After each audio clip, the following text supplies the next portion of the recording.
अस्सलाम वालेकुम viewers, this is Parvez Wan with my YouTube and Facebook channel. Viewers, बहुत अहम टिप्स हैं, बहुत अहम बातें हैं जो आज आपके साथ मैंने शेयर करनी है। एक बड़ा अजीबोगरीब प्रोपेगेंडा किया जा रहा है, वोटर्स को हरासा किया जा रहा है, वोटर्स को स्टिमुलेट किया जा रहा है और उसकी माइंड मेकिंग की जा रही है कि वो पीटीआई को छोड़कर दूसरी तरफ आ जाएं। आपने अगर अभी तक मेरा ये चैनल सब्सक्राइब नहीं किया है तो जरूर सब्सक्राइब कीजिए ताकि मेरी तमाम वीडियोज आप तक बर वक्त पहुंचती रहें। व्यूअर्स, एक अजीबोगरीब किस्म का प्रोपेगेंडा है जो चल रहा है, मेरे जाती मुशाहदे में आया है और बहुत सारे दोस्तों के हवाले से भी, और जो मैं बाहर ऑब्जर्व करता हूं और इंटरव्यूज करता हूं और बाहर जाके मैं सर्वेज भी करता हूं, वहां से कई सारी चीजें जो मेरे सामने आ रही हैं कि जो नून लीग के सपोर्टर्स और वोटर्स और कैंडिडेट्स हैं या उनके रहनुमा हैं और पीडीएम की दीगर जमातों के हैं, वो पीटीआई के वोटर्स को एक अजीबोगरीब तरीके से मोटिवेट कर रहे हैं कि वो पीटीआई को छोड़कर नून लीग में आ जाएं।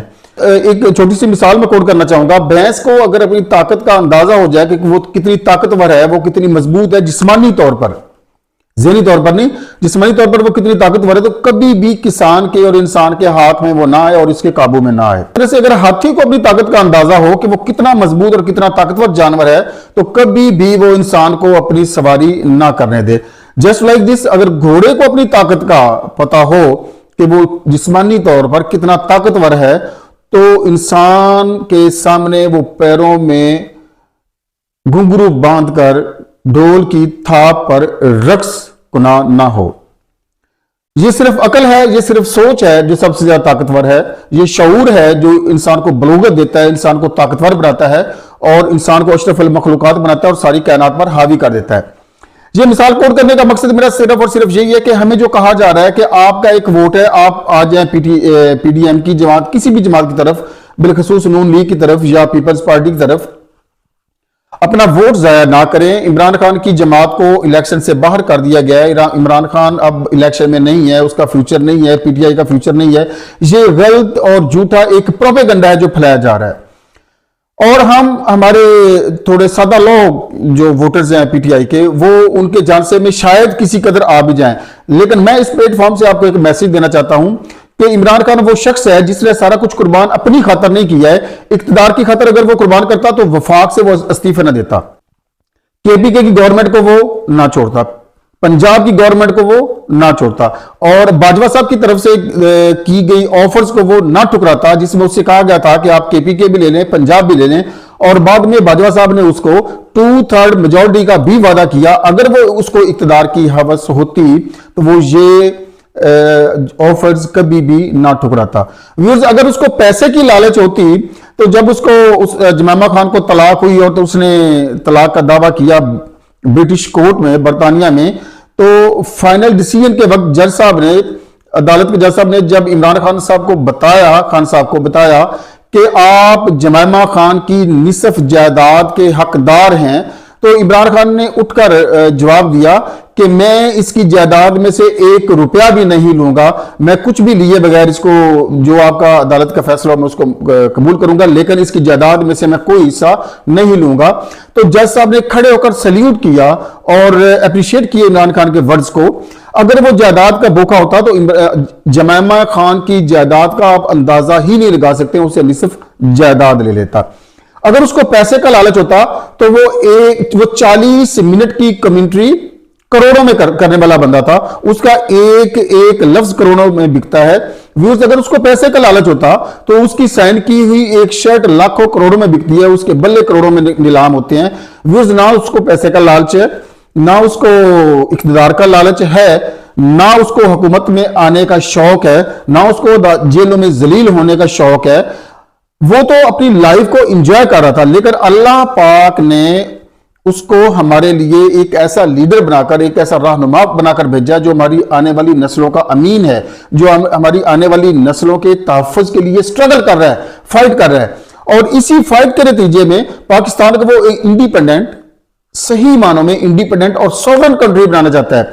उसका कसूर सिर्फ और सिर्फ यह है कि उसने मेरी और आपकी आने वाली नस्लों के तहफ़्फ़ुज़ की कसम खाई है। उसने पाकिस्तान को एक सॉवरेन कंट्री, एक प्योरली, एक 100%, एक जेन्युइन, एक मेरिट बेस्ड सॉवरेन कंट्री बनाने की कोशिश की है, उसने पाकिस्तान को एक आजाद खारजा पॉलिसी देने की कोशिश की है, उसने पाकिस्तान के ग्रीन पासपोर्ट को इज्जत देने की कोशिश की है। यहां पर आपको एक मैं छोटी सी एक कॉल मुझे आई है सऊदी अरेबिया से, उसको कोट करना चाहूंगा कि सऊदी अरब से आने वाली कॉल में जो कॉलर है वो मुझे कह रहा था कि हम इस वक्त भी, वो कह रहा था कि मैं खाना काबा के सामने खड़े होकर आपको दुआएं दे रहा हूं, मेरी बात कर रहा था। उसकी मेहरबानी है, उसका मैं एहसान मानता हूं, उसका डिटेल में अगली व्लॉग में जरूर आपको बताऊंगा। बहरहाल इमरान खान वो शख्स है जिसने ग्रीन पासपोर्ट को इज्जत देने की कोशिश की, जिसने पाकिस्तान को सॉवरेन कंट्री बनाने की कोशिश की, आजाद खारजा पॉलिसी की कोशिश की, मेरी आने वाली और आपकी आने वाली नस्लों को महफूज करने की कोशिश की, और इसी कोशिश की पादाश में यही वो जुर्म है, ना करदा गुनाहों के सजावार हम हैं, ना करदा गुनाहों के सजावार हम हैं, तुम तो सनम इश्क में बाहिजाब ठहरे।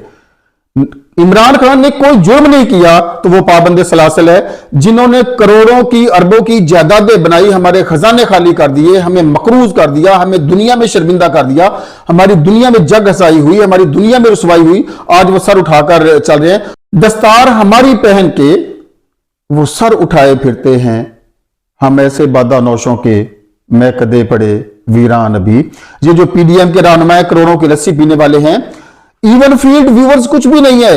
आई am the eye witness of इल्फर्ट टावर्स। इल्फर्ट में जो 2 टावर्स इमरान खान इनके सॉरी नवाज शरीफ के और शहबाज शरीफ के हैं, मैं हर रोज उनके सामने से गुजरता था और देखता था, इतनी बड़ी वो जायदाद है कि इवन फील्ड की जायदाद उसके सामने शर्मिंदा होती है, लेकिन उसका आज तक किसी ने अभी तक जिक्र नहीं किया। इसकी डिटेल में किसी और व्लॉग में आपको बताऊंगा।